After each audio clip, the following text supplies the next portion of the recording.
So, you're looking for a dog trainer in Tustin, and maybe you're feeling a little overwhelmed? There are so many options out there. Well, don't worry. Today, we're going to break it all down. We'll cover everything from training styles to what you can expect to pay, so you can feel really confident you're making the right call for you and your furry best friend.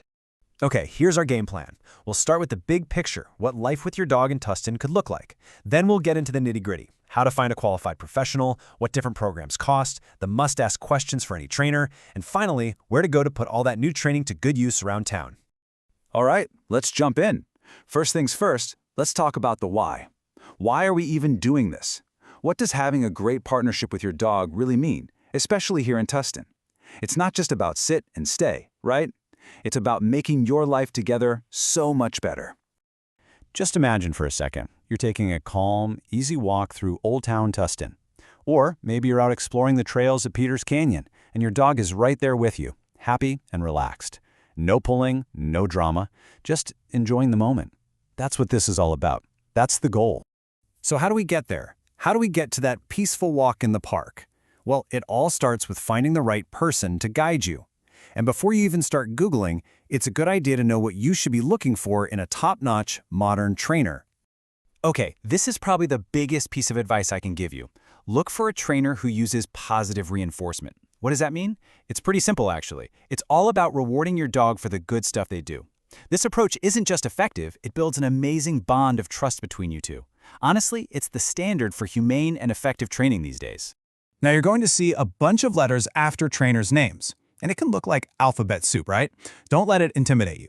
Things like CPDTK or KPACTP are really good signs. They mean the trainer has put in the work and is serious about their education. And hey, if you're dealing with something more serious, like major fear or anxiety, seeing something like IAABC, CDBC means that person has specialized training for those tougher cases. Okay, so you know what a good trainer looks like on paper. Let's switch gears and talk about the practical stuff, the actual programs, and of course, the prices. It's all about finding what works for your dog, your lifestyle, and your wallet. Most of the time, you're going to be choosing between two main types of training. First, you've got group classes. These are awesome for getting your dog used to other dogs and people, and they're usually easier on the budget. The other option is private lessons. This is where you get a plan tailored exactly to your dog's needs. Perfect for those specific at-home headaches, like the nonstop barking at the delivery guy. So, let's talk numbers here in Tustin. What's this going to cost? Well, for a standard 6-week group class, you're probably looking at somewhere between $200 and $350. A one-on-one private lesson? That's typically going to run you about $100 to $180. And then you have the really intensive stuff like board and trains, and yeah, the price tag on those goes way up. But this should give you a pretty good idea of what to budget for. So you've got your budget, you've narrowed it down to a few potential trainers, now it's interview time. You're going to want to have a chat with them, and to make that chat really count, you need to go in armed with the right questions. Okay, you've done the homework. You've got a list of trainers who look good on paper. So, what's next? How do you make that final decision? How do you know who's really the one for you and your dog? Here's a simple little checklist for you. Number 1, ask them straight up about their training philosophy. Make sure you're comfortable with it. Number 2, just double-check those certifications we talked about. Number 3, talk about your dog. What's the plan for your specific goals or issues? And number 4, and this is a big one, get all the details on fees, packages, and policies. You don't want any surprises later on. All right, last section. Because great training doesn't just happen in your living room, right? You've got to take those skills out into the real world. To do that successfully here in Tustin, you need to know some of the local rules and the best places to go practice.